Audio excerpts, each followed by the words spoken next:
ప్రపంచంలో డబ్బుకున్న విలువ ఇంక దేనికి లేదు. ఆ డబ్బుకున్న పవర్ చాలా గొప్పది. ఆ పవర్తో ఎలాంటి వాళ్ళనైనా మెస్మరైజ్ చెయ్యొచ్చు. డబ్బుతో దేన్నైనా కొనగలమనే ధీమా గల వ్యక్తి రాజేంద్ర. ఆ ధీమాతోనే అతను లాయర్ పుణ్యమూర్తి గారిని కలిశాడు. మాటల కన్నా నోట్లే ఎదుటివాడి నోటికి తాళం వేస్తుందని తెలిసి ముందు నోట్ల కట్లు ఆయన ముందుంచాడు. 1, 2, వేల, లక్షల, 50 లక్షలు. ఆ డబ్బు అతనికో లెక్క కాదు. అతనికి గాని అతని తండ్రికి గాని ₹1,00,000కి పెద్దంత విలువ లేదు. న్యాయపీఠం మీద కూర్చుని ఏది న్యాయమో ఏది ధర్మమో నిర్ణయించే న్యాయమూర్తి రామచంద్రరావు గారు కొడుకు జరిగిందంతా చెప్పేసరికి కుమార్ మీద అగ్గిరుద్రులైపోయారు. వాడికి ఎంత పొగరు! నా కొడుకుని కోర్టెక్కిస్తానని అంటాడా? వాడు కాదు కదా, వాడి తల్లో జేజమ్మ కూడా నా కొడుకుని ఏమీ అనలేదు. ఆ వెధవ వేలితో ఆ వెధవ కన్నే పొడుస్తాను. నా కొడుకుని ఎలా కాపాడుకోవాలో నాకు బాగా తెలుసు అన్నారాయన. ఆ కుర్రవెధవ తన తండ్రిని కాబోలు ధైర్యంగా నీ మీదకి దండయాత్ర చేస్తానన్నాడు. రాజా, వాడి తండ్రినే వాడిపైకి ఉసుగొలుపుతాను. డబ్బు పుణ్యమూర్తి గుప్పిట్లో పెట్టి గెలుపు నీ సొంతం చేస్తాను. నీ కేసు ఆయన్ని తీసుకోమను. డబ్బంటే విపరీతమైన వ్యామోహం పుణ్యమూర్తికి. అతను నిన్ను గెలిపిస్తాడు. అందుకు ఎలాంటి ఆధారాలు కావలసొచ్చినా సరే నేను సృష్టిస్తాను అన్నారాయన. తండ్రి ఆజ్ఞ ప్రకారం రాజేంద్ర పుణ్యమూర్తి గారిని కలిసి 50 లక్షలు న్యాయానికి అన్యాయానికి మధ్య బేరం పెట్టాడు. మీరు ఎన్నేళ్లు కృషి చేసినా ఇంత డబ్బు సంపాదించగలరా అన్నాడు నవ్వుతూ. పుణ్యమూర్తి గారి కళ్ళు అవునున్నట్లు అల్లాడాయి. ఆయన చూపులు నోట్ల కట్టల్ని ఆశగా చూస్తున్నాయి. అవి తన చేతుల్లోకి ఎప్పుడొస్తాయా అన్న తహతహ తప్పితే తను అన్యాయాన్ని సమర్థిస్తున్నానని గ్రహించలేకపోయారాయన. ఒక న్యాయమూర్తి ఒక న్యాయపతి కలిసి చేస్తున్న అన్యాయాన్ని చూసి సహించలేనట్లు ఆయన ముందున్న ధర్మదేవత చేతుల్లో త్రాసు నీరసంగా అటు ఇటూ ఊగిసలాడుతోంది. న్యాయపీఠం అలంకరించి న్యాయాన్ని కాపాడవలసిన న్యాయమూర్తి, విద్యార్థుల్ని క్రమమార్గంలో నడిపించాల్సిన బాధ్యత గల లెక్చరర్ కలిసి న్యాయాన్ని నిలిపేస్తుంటే, అన్యాయాన్ని సమర్థిస్తుంటే తను న్యాయం పట్ల కొంత అసమర్థతగా వ్యవహరిస్తే తప్పేం లేదనుకున్నారు పుణ్యమూర్తి గారు. అలా అంతరాత్మని సంతృప్తిపరిచిన ఆయన హస్తాలు నోట్ల కట్టలపై పడ్డాయి. కళ్ళు వాటిని ప్రేమగా చూశాయి. మీ కేసు నేను తీసుకుంటున్నాను రాజేంద్ర గారు. మీరు గెలిచినట్లే, నిశ్చింతగా ఉండండి అన్నారాయన. థ్యాంక్స్. రాజేంద్ర కళ్ళు గర్వంతో మెరిశాయి. అతని పెదవులపై వెలిగిన చిరు దరహాసం గెలుపు చిహ్నమైంది. కుమార్, నీ తండ్రినే నీ మీదకి ఉసుగొలుపుతున్నాను. ఇప్పుడేం చేస్తావో చేసుకో. నీ తండ్రికి నీ నోరెలా ముయించాలో బాగా తెలుసు మనసులో అనుకున్నాడతను.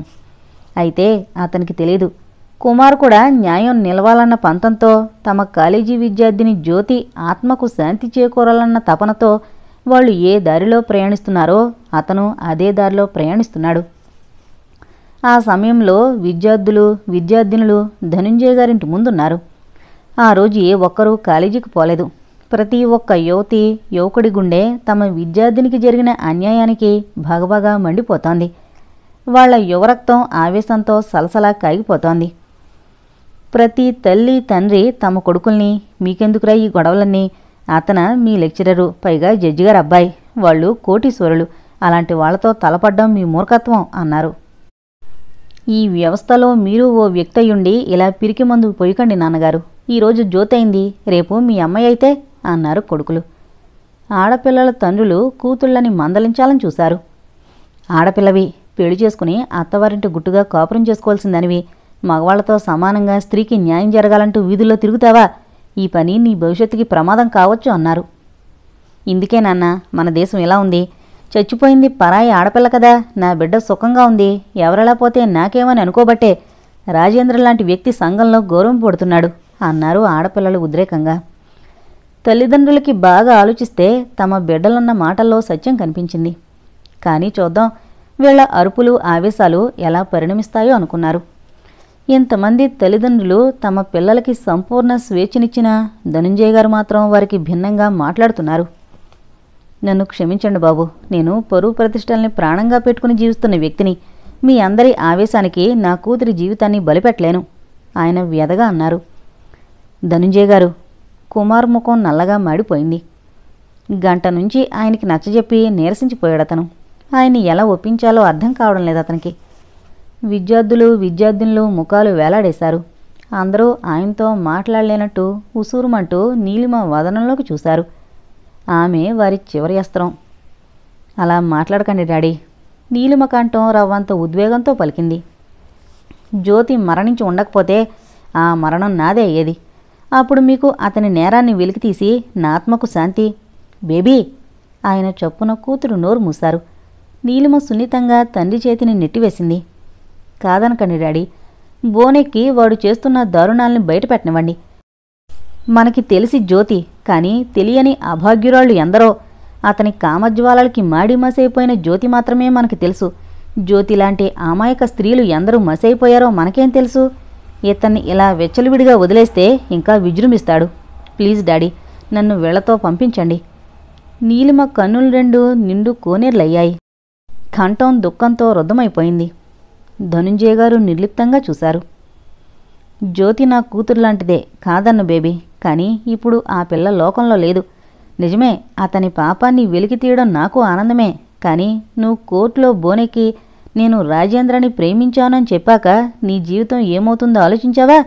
నీ గురించి పేపర్లో రాస్తారు, ప్రజలు చెప్పుకుంటారు.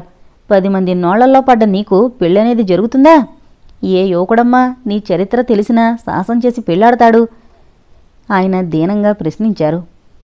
సార్, కుమార్ ఒక అడుగు ముందుకు వేశాడు. మీ భయం నాకు అర్థమైంది. నీలు కోర్టులో నిలబడి రాజేంద్రని ప్రేమించానని చెప్పాక ఆమెకి పెళ్లి కావడం కష్టమని కదూ భయపడుతున్నారు. ఆ ఉద్దేశంతోనే నీలిమని మా వెంట పంపడానికి ఇష్టపడినట్లయితే నా ఉద్దేశం వినండి. నీలిమకి పెళ్లి సమస్య ఎదురైనట్లయితే ఆ సమస్యని నేను పరిష్కరించుకుంటాను. కుమార్ మాటలకి నీలిమ తెల్లబోతూ చూసింది. మీ అమ్మాయి జీవితానికి ఎటువంటి నష్టం రానివ్వను. దయచేసి ఆమెని మాతో పంపించండి. నా మాటల మీద మీకు నమ్మకం లేకపోతే ఇప్పుడే వీళ్ళందరి ముందు ఆమె మెడలో 3 ముళ్ళు వేసి నా భార్య అనిపించుకున్న తర్వాతే ఆమెని బోన్లో నిలబెడతాను. అతను ఆవేశపూరితంగా అంటుంటే ఆయన సిగ్గుపడ్డారు. నీ మాటల మీద ఎంతో నమ్మకం ఉంది బాబు నాకు. ఆ అమ్మాయిని మీ వెంట తీసుకువెళ్ళండి అన్నారు. Kumar hip hip! విద్యార్థులు గొంతులెత్తి పెద్దగా అరిచారు. కుమార్ వదనం ప్రశాంతంగా మారింది. ఇప్పుడు నేనేం చెయ్యాలో చెప్పండి కుమార్, నీలిమ మెల్లని స్వరాన్ని ప్రశ్నించింది. ఆమె మాటతో ఆ వాతావరణమంతా నిశ్శబ్దమైపోయింది. ప్రతి ఒక్కరూ ఊపిరి బిగబట్టి అతనేం చెప్తాడా అని ఎదురు చూస్తున్నారు. నువ్వు లాయర్ ప్రభని కలవాలి. ఇప్పుడు మనమందరం ఆవిడింటికే బయలుదేరుతున్నాం. అతని మేధస్సుకి ఒక క్షణం అంతా విస్మయంగా చూశారు. రాజేంద్ర కొడుకుపైకి తండ్రిని ఉసుగొలిపితే కుమార్ అతని భార్యనే అస్త్రంగా ప్రయోగించాలని చూస్తున్నాడు. ఈ 2 అస్త్రాలు తిరుగులేనివి. ఇందులో ఏది విజయాన్ని ఏది అపజయాన్ని చవిచూస్తుందో కాలమే తీర్పునివ్వాలి. ప్రభ అద్దం ముందు నిలబడి జడల్లుకుంటోంది. ఆమె అందమంతా ఆ పొడవాటి జడలోనే ఉందంటాడు రాజేంద్ర. ప్రభలో ఆకర్షణ ఆ జడ వల్ల కనిపిస్తుంది. ఉంగరాల ముంగురులు ముఖాన పడి అల్లరిగా నర్తిస్తుంటే అది ఆమెకి కొత్త అందాన్నిస్తుంది. ఆమె కళ్ళు వంపు తిరుగుంటాయి. ఆ కళ్ళల్లో మెరుపు ఉంది, అయినా ఆమె చూపులు పొదునుగా ఉంటాయి. చేస్తున్నది న్యాయవాది వృత్తని కాబోలు గంభీరంగా అగుపిస్తుంది చూపరులకి. పెదవులు ఎర్రగా తమలపాకులు నమిలినట్లుంటాయి. ఎర్రని పెదవులపై చిరునవ్వు ఒలుకుతుంటుంది సహనానికి చిహ్నంలా. పై పెదవు మీద నల్లని పుట్టుమచ్చ ప్రభ సౌందర్యాన్ని ద్విగుణీకృతం గావిస్తుంది. రాజేంద్ర ప్రతి స్త్రీలో ఒక్కో ఆకర్షణ ఇష్టపడతాడు. పొడవాటి జడంటే అతనికి మక్కువ. అర్ధరాత్రులు ఆ జడతో ఆడుకోవడం, నీలివర్ణ వెంట్రుకల్ని విరజిమ్మి అందులో తలదాచుకుని ఉక్కిరిబిక్కిరి చేయడం అతనికి సరదా. విశాల నయనాలన్నా ఆ నయనాల్లో మెరుపన్నా అతను మోజుపడతాడు. విశాల నేత్రాలను చూస్తే ఆ కళ్ళని పదే పదే చుంబించాలన్న తృష్ణ చెలరేగుతుంది అతనిలో. అతనింకా ఇష్టపడేది పెదవులు. పలచగా ఎర్రగా ఉండే స్త్రీ ఆదరాల్ని చుంబిస్తే అమృతం గ్రోలినంత హాయిగా ఉంటుంది అతనికి. అతని వాంఛలన్నింటికీ ప్రభ సౌందర్యం ఒక వరంలా అతనికి ప్రాప్తమైంది. భార్య అంటే రాజేంద్రకి ప్రత్యేకమైన గౌరవం ఉంది, అభిమానం ఉంది, ఆరాధన ఉంది. ఒక్కో స్త్రీలో ఒక్కో రకమైన అందాన్ని చవిచూస్తున్న అతను భార్యలో అన్ని అందాలు చూడగలుగుతున్నాడు. కాలేజీ నుంచి ఇంటికి రాగానే అతను వీధిలో అమ్మాయిల్ని మరిచిపోతాడు. రాత్రి 7 అయిన దగ్గర నుంచి పడక గదిలోకి ఆహ్వానించే భర్తని చూస్తే ప్రభంతో పొంగిపోతుంది. అతని పట్ల క్షణక్షణానికి ఆరాధన పెంచుకుంటుందామె. నువ్వు లేకపోతే జీవించలేను ప్రభా. ఒక్క రాత్రి నీకు నాకు పక్క దూరమైతే, పడక భారమైతే నేను భరించలేను ప్రభా అంటూ తమకంగా గుండెల్లో తలదాచుకునే భర్తని చూసి ఆమె హృదయం పాలసంద్రమై పరవశిస్తుంది. జన్మ జన్మలకి మీ నీడలో నడిచే అదృష్టం లభిస్తే చాలు, నాకింకే వరాలు వద్దు అంటుంటుంది అర్ధనిమిలిత నేత్రాలతో పరవశురాలవుతూ. ఆమెకి తెలీదు ఈ జన్మలోనే భర్త నీడ నుంచి వేరవుతుందని. నమస్కారం మేడం. నీలిమ ప్రభని చూసి 2 హస్తాలను జోడించింది. ప్రభ నొసటి తిలకం సరిచేసుకుంటుందల్లా వెనుతిరిగి చూసింది. నీలిమ చేతులు జోడించి నిల్చునుంది. ప్రభ అద్దం ముందు నుంచి వచ్చింది. నీలిమని చూసింది. కూర్చో అంది కుర్చీ చూపిస్తూ. బయట ఏదో గొడవగా ఉంది. ఎవరో గొంతులు చించుకుని అరుస్తున్నారు. ప్రభ ఆ అరుపుల్ని అంతగా గుర్తించడం లేదు, శ్రద్ధగా ఆలకించడం లేదు. ఆమె దృష్టి నీలిమ మీదనే ఉంది. కుర్చీలో కూర్చున్న నీలిమ ఏదో చెప్పాలనుకుంటూనే ప్రభ నిర్మల వదనాన్ని చూసి చెప్పలేకపోతోంది. అది తేలిగ్గా గ్రహించింది ప్రభ. ఏం చెప్పాలనొచ్చావో నిర్భయంగా చెప్పు. ఇది న్యాయానికి నిలయమైన న్యాయమూర్తి రామచంద్రరావు గారిల్లు. ఇక్కడ ప్రతి గోడ, ప్రతి ఇటుక న్యాయాన్నే కాంక్షిస్తుంది. ప్రభ చెప్తున్న వాక్యాలు నీలిమకి అమాయకంగా తోచాయి. ఈమె గొర్రె, ఈమె భర్త మామగారు కసాయి వాళ్ళు కత్తెత్తే వరకు వాళ్ళని నమ్ముతుంది ఈమె. కత్తెత్తినా నమ్మితే ఈమె కూడా కసాయిదవుతుందిగా. నీలిమ నిటారుగా అయింది. ప్రభ ముఖంలోకి సూటిగా చూసింది. నా పేరు నీలిమ అంది. అయితే? ప్రభ చిన్న మందహాసం చేసింది. నీలిమ తను చదువుతున్న కాలేజీ పేరు, చదువు వగేరాలు చెప్పింది. బయట న్యాయం కావాలి అని ఘోషిస్తున్న వాళ్ళంతా విద్యార్థులు, విద్యార్థినులు. 3 రోజులైంది. వాళ్ళకి అన్నం ధ్యాస లేదు, నీటి ధ్యాస లేదు, చదువు ధ్యాస లేదు. వాళ్ళ ధ్యాసంతా న్యాయం మీదే. వాళ్ళ ఆవేశం, ఉద్రేకం న్యాయం కోసమే. ఆగిందామె. ఎవరికి న్యాయం కావాలి? ఎవరికి న్యాయం చెయ్యాలి? ప్రభ నిదానంగా ప్రశ్నించింది. ఇప్పుడు ఆమె దృష్టి కొద్ది కొద్దిగా బయట అరుపులపై పడింది. స్త్రీకి న్యాయం జరగాలి. ప్రేమ పేరుతో కన్నెపిల్ల నిండు 100 జీవితాన్ని బలి తీసుకున్న పెద్ద మనిషి ఆట కట్టాలి. ఎవరా స్త్రీ? ఎవడా పెద్ద మనిషి? ప్రభ గొంతు రవంత ఉద్విగ్నంగా పలికింది. ఆమెలో ఉండే సహజమైన జాతి అభిమానం ఆవేశాన్ని రేకెత్తించింది. న్యాయమే ఊపిరిగా పెట్టుకున్న ఆ యువతి తన జాతికి తీరని అన్యాయమేదో జరుగుంటుందని బయట జీరలొస్తున్న గొంతుతో పేగులు తెంచుకొరుస్తున్న యువకుల అరుపులు విని తెలుసుకుంది. అందుకే ఆవేశంగా ప్రశ్నించింది. నీలిమ సూటిగా చూసింది ఆమె ముఖంలోకి. చెప్తాను. చెప్పాక మీరు ఎలాంటి ఆవేశానికి గురి కారాదు. ఆ ఆవేశంలో ఈ కేసు నేను తీసుకోను అనే నిర్ణయానికి రాకూడదు. మీరడిగిన 2 ప్రశ్నలకి 2 సమాధానాలు నా వద్దున్నాయి. ఆ సమాధానాలు విన్నాక మిమ్మల్ని మీరు ప్రశ్నించుకోండి. అన్యాయాన్ని సమర్థించనా, న్యాయాన్ని సమర్థించనా అని మీరు జవాబు చెప్పిన తర్వాత మా నాయకుడు కుమారొచ్చి మీతో చర్చిస్తాడు. ప్రభకి చిన్న నవ్వొచ్చింది. ముందరకాళ్ళకి బంధం అంటారు, ఇదే కాబోలు అని అనిపించకపోలేదామెకి. నా ప్రశ్నలకి సమాధానాలు చెప్పు అంది గంభీరంగా. మీరన్నారే ఎవరా స్త్రీ అని, ఆమె జ్యోతి, మా కాలేజీ విద్యార్థిని, పేదమ్మాయి. అయినా కాలేజీకి ఆమె ఒక వెలుగు తార. చదువే తన ధ్యేయం, చదువే తన ప్రపంచం అనుకునే తెలివైన విద్యార్థిని. కాలేజీలో ప్రతి ఒక్కరితో అనురాగాన్ని పంచుకున్న అమృతమూర్తి మా జ్యోతి. ఆమె గురించి చెప్పాలంటే నిమిషాలు చాలవు, గంటలు చాలవు. ఇంకా మీరు అడిగారే ఎవడా పెద్ద మనిషి అని. నీలిమ కళ్ళు ఎరిపెక్కాయి.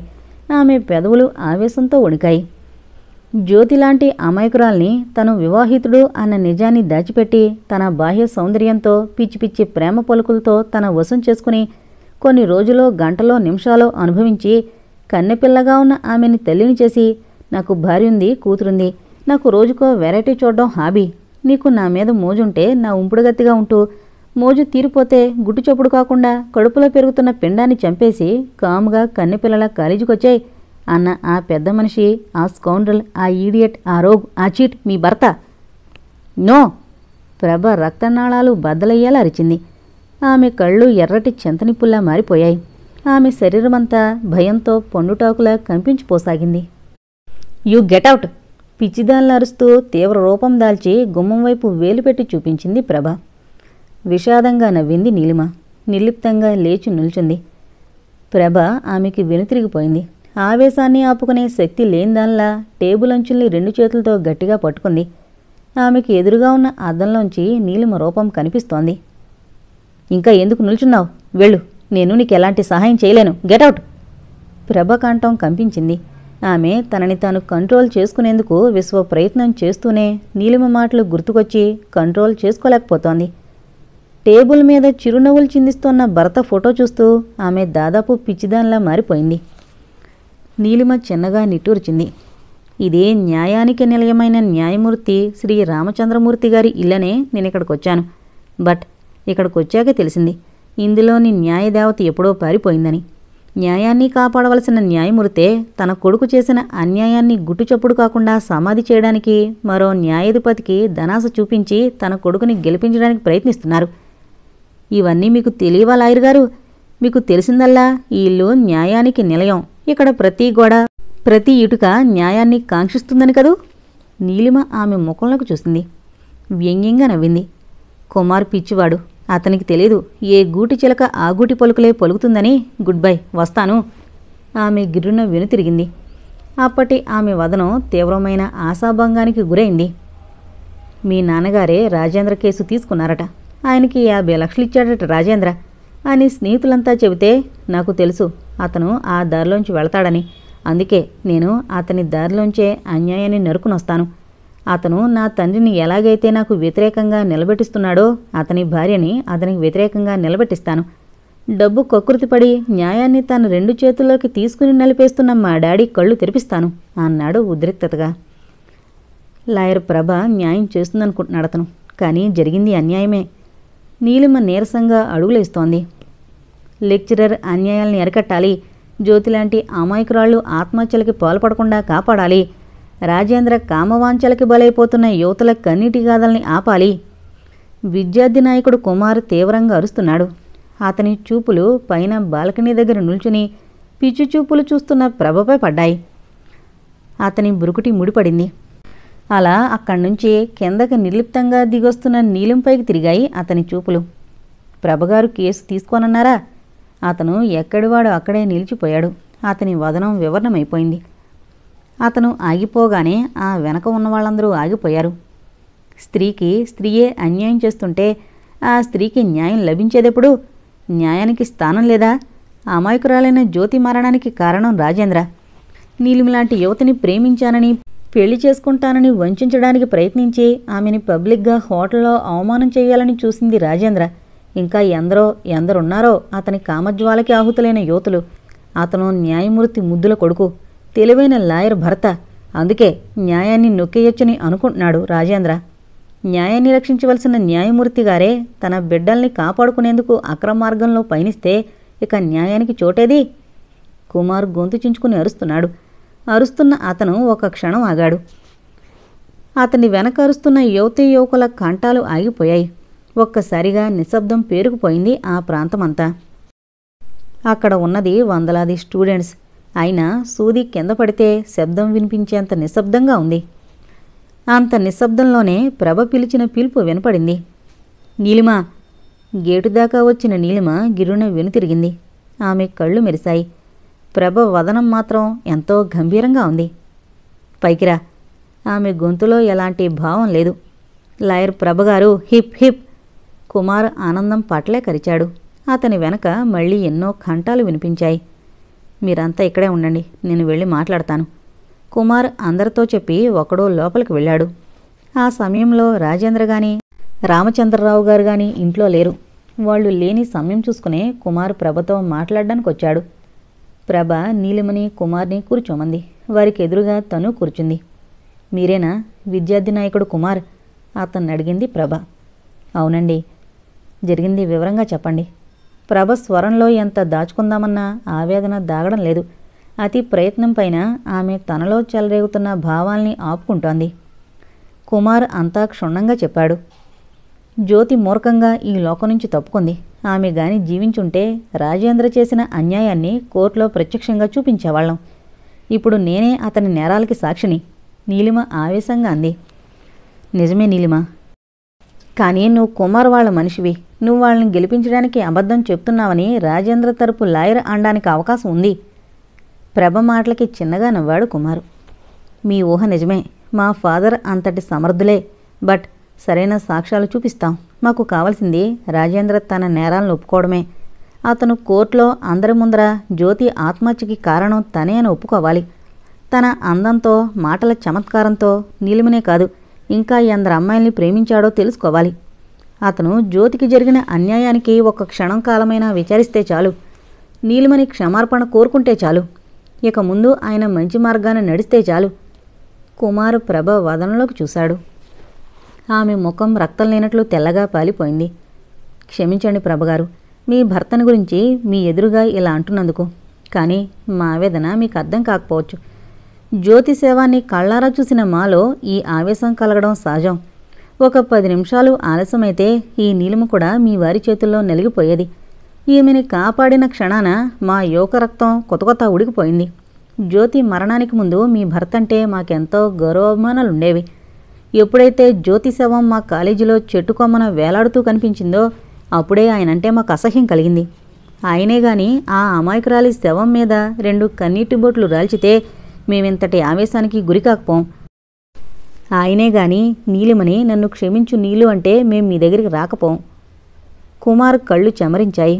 జ్యోతి శవం గుర్తుకొచ్చి అతని కంఠం బొంగురుపోయింది. ఒక్క సెకండ్లో అతను రిలాక్స్ అయ్యాడు. చేసిన తప్పుల్ని డబ్బుతో కప్పిపుచ్చాలని మా ఫాదర్ని కలిసి ఆయనకి పచ్చనోట్లు ఎరచూపి తను ఏ పాపం చేయలేదని నిరూపించమన్నాడాయన. ధనాసగల ఆ లాయర్ అన్యాయాన్ని నేను కాపాడతాను అని హామీ ఇచ్చారు. ఇన్ని జరిగిన తర్వాత ఆయన మీద మేం కేసు పెట్టాలి అనుకోవడం తప్పా లాయర్ గారు? ఆవేశంగా ప్రశ్నించాడు కుమార్. ప్రభముఖం ప్రశాంతంగా మారింది. ఆమె కళ్ళు శాంతంగా చూస్తున్నాయి. తప్పని నేనన్న కుమార్, ఈ కేసు నేను తీసుకుంటాను. జ్యోతి మరణానికి కారణమైన మీ లెక్చరర్ని ఆ తప్పు తనే చేశాను అని ఒప్పుకునేలా చేస్తాను. అందరిలో నీలిమని క్షమార్పణ కోరుకునేలా చేస్తాను. న్యాయమూర్తి గారు తన కొడుకుని కాపాడుకునేందుకు అన్యాయాన్ని సమర్థించినా, మీ లెక్చరర్ న్యాయం తలవంచాలని చూసిన న్యాయాన్ని నేను గెలిపిస్తాను. కుమార్ నీలిమ ఆనందంగా చూసుకున్నారు. థ్యాంక్స్ లాయర్ గారు. మీ ఫీజు ఎంతో, అడ్వాన్స్ ఎంత ఇవ్వాలో చెప్తే. కుమార్ జేబులోకి చేతిని పోనిచ్చాడు. ఈ కేసుకి ఫీజు వద్దు కుమార్, మీ గెలిపే నా ఫీజు అంది ప్రభ. లాయర్ గారు. కుమార్ చప్పున 2 చేతులు జోడించాడు. మీరు అపరాధి అని చెప్పాల్సింది మీ భర్తే. అయినా న్యాయం కోసం ఆ బంధాన్ని కూడా లెక్క చేయడం లేదు. మీలాంటి మహిళకు ఎంతకన్నా నేనేం ఇవ్వలేను. చిన్నగా నవ్వింది ప్రభ. నా భర్త తప్పు చేశాడు. అతన్ని దోషి అని చెప్పడం నా గొప్పతనం కాదు కుమార్. కానీ ఒక అమాయకురాలి ఆత్మశాంతి కోసం కన్నతండ్రితో సవాల్ చేస్తున్న నువ్వు గొప్పవాడివి. Really you are great man. Thanks. Kumar లేచి నిల్చున్నాడు. అతనితో పాటు నీలిమ, ప్రభ నిలబడ్డారు. వస్తాం లాయర్ గారు అన్నాడతను. ఆ గదిలో భయంకరమైన నిశ్శబ్దం తాండవిస్తోంది. కుర్చీలో కూర్చున్న రామచంద్రరావు గారి వదనం గంభీరంగా ఉంది. ఆయనకి ఎదురుగా చేతులు కట్టుకుని నిల్చున్నాడు రాజేంద్ర. మామగారికి భర్తకి కొద్ది దూరంలో మెట్ల దగ్గర నిల్చుంది ప్రభ. ఎంతసేపటి నుంచో ఆ ముగ్గురు అలా మౌనాన్ని పాటిస్తున్నారు. ఎవరూ పెదవి విప్పి మాట్లాడడం లేదు. ఒకరి వంక ఒకరు చూడడం లేదు. ఒకరు న్యాయమూర్తి, మరొకరు న్యాయవాది. ఈ కేసుకి అతి ముఖ్యమైన వ్యక్తి ఇంకొకరు. తండ్రి, కొడుకు, కోడలు. కుమార్ తెలివైనవాడని రాజేంద్రకు తెలుసు. అయితే ఇంత మేధావని తెలీదు. తన భార్యనే తన మీదకి యుద్ధానికి పంపిస్తున్నాడు. తన భార్య తనకి వ్యతిరేకంగా వాదించడం భరించలేడతను. జీవితంలో ఓటమి చవిచూడని అతను భార్య విద్యార్థుల తరపున లాయర్గా వాదించబోతోందన్న విషయం తెలుసుకుని నిప్పులు తొక్కిన కూతయ్యాడు. ఒరే కుమార్, నా భార్యని 4 అమాయకపు మాటలు చెప్పి నీ వైపు లొంగ తీసుకోవాలని చూస్తావా? చూస్తుండు, అది ఈ కేసు విత్డ్రా చేసుకునేలా చేస్తాను. అప్పుడు నువ్వు అవమానం భరించలేక తల పగలగొట్టు చేస్తావు అనుకున్నాడు కసిగా. తండ్రిని కూర్చోబెట్టి ముందు అన్నీ వివరంగా చెప్పాడు. రామచంద్రరావు గారు కోడల మీద మండిపడ్డారు. నీ భార్య ఆ నల్లకొట్టు చూసుకున్నా గర్వపడుతోంది. ఎవరితో బజార్ దానికోసం భర్తకి వ్యతిరేకంగా వాదిస్తుందా? భర్త పొరపాటు చేస్తే దాన్ని సమర్థించాల్సింది పోయి ఆ కాలేజీ విధవలతో చేయి కలిపి కోర్టులో అందరి ముందు నా భర్త మంచివాడు కాదు అని చెప్తోందా? ప్రభను పిలు, ఈ కేసు ఎలా తీసుకుంటుందో నేను చూస్తాను అన్నాడాయన ప్రభ మీద అగిరాముడవుతూ. రాజేంద్ర భార్య గదిలోకి వెళ్ళి నాన్నగారు నీతో మాట్లాడతారట అని పిలుచుకుని వచ్చాడు. ప్రభ గదిలోకి వెళ్ళలేదు. మెట్ల దగ్గరే నిల్చుంది. కోడలు వదనం చూడగానే ఆయన మౌనంగా ఉండిపోయారు. రాజేంద్ర కూడా గొంతు విప్పలేదు. ఆమెకి ఏం మాట్లాడాలో అర్థం కాలేదు. చాలాసేపు ముగ్గురు నిశ్శబ్దంగా ఉండిపోయారు. వారిలో ముందుగా గొంతు విప్పింది రాజేంద్ర. చూసారా నాన్న, ఈవిడ గారు కట్టుకున్న భర్త మీదే కేసు పెడుతోంది. భర్త మీద భార్యామణి గారి నేరారోపణ ఎక్కడైనా కనీవిని ఎరుగుదుమా? పురాణ శాస్త్రాల్లో కూడా భర్త చేసిన తప్పుల్ని కప్పిపుచ్చే మహాసాధ్వులున్నారు.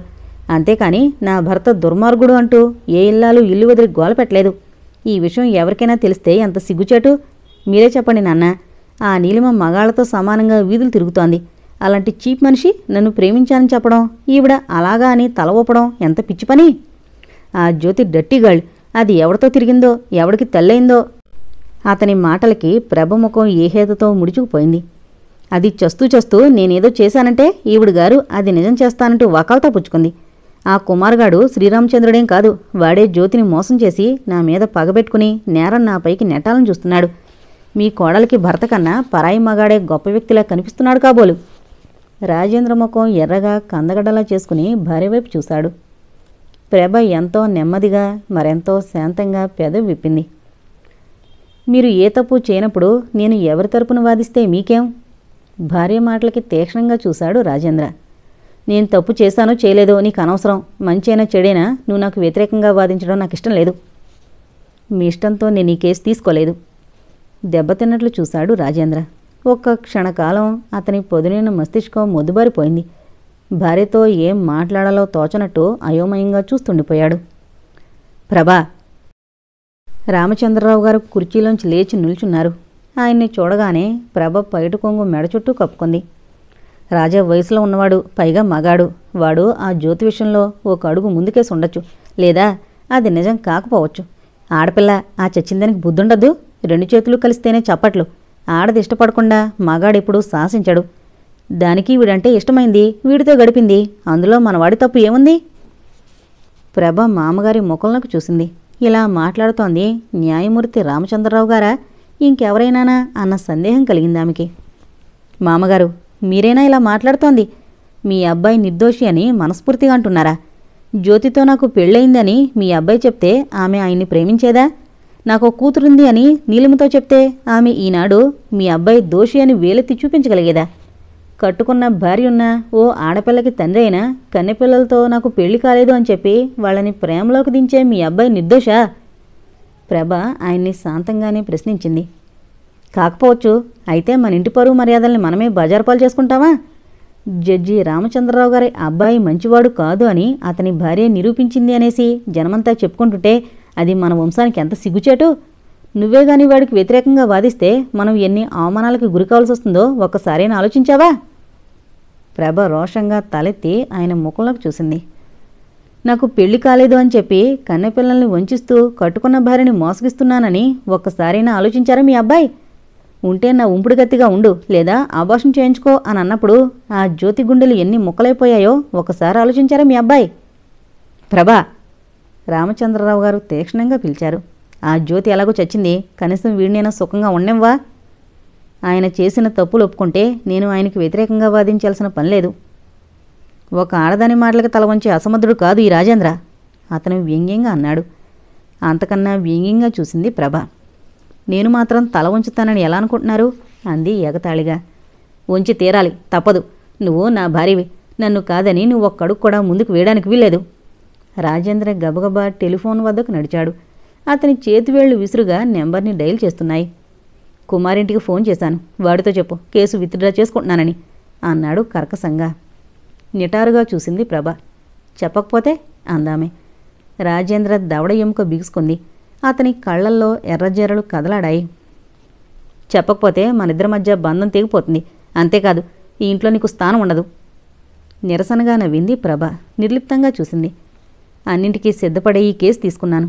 మీరు నన్ను తాళి అనే బంధంతో బెదిరిస్తారని నాకు తెలుసు. అందుకే నిన్ననే నేను మరో ఇంటికి అడ్వాన్స్ ఇచ్చాను. భార్య అన్న మాటలకి శిలాప్రతిమలా నిలిచిపోయాడు రాజేంద్ర. తన భార్యకింత సాహసం ఎక్కడి నుంచి వచ్చింది? ఆ కుమారగాడి అండ చూసుకున్నా ఇంతకు తెగించింది. అతను ఈ విధంగా ఆలోచించాడే గాని తన ప్రవర్తనే భార్య మనసు విరిచేసిందని క్షణమైనా ఆలోచించలేదు. తను ఓడిపోతున్నాడు. నో, తను ఓటమి సహించలేడు. భార్య కాదు కదా, బ్రహ్మదేవుడైనా సరే గెలిచి తీరతాడు. ప్రభా, చివరిసారిగా అడుగుతున్నాను, నా కోసం ఈ కేసు వదులుకోలేవా? అతని స్వరంలో అభ్యర్థన లేదు, అధికారం ఉంది. నిదానంగా చూసిందామె. నా కోసం మీరు చేసిన తప్పుల్ని ఒప్పుకుని విద్యార్థులకి క్షమార్పణ చెప్పుకోలేరా? ఆమె కంఠంలో మాత్రం అభ్యర్థన, ఆవేదన తొంగి చూసింది. చెప్పుకోవాల్సిన కర్మ నాకేం పట్టలేదు. కేసు వదులుకోవాల్సిన అవసరం నాకు అంతకన్నా లేదు. ప్రభా, రామచంద్రరావు గారు 2 అడుగులు ముందుకొచ్చారు. నా కొడుకుని కాదని ఈ గడప దాటితే ఫలితం చాలా దారుణంగా ఉంటుంది. జీవితంలో నువ్వు చాలా నష్టపోతావు.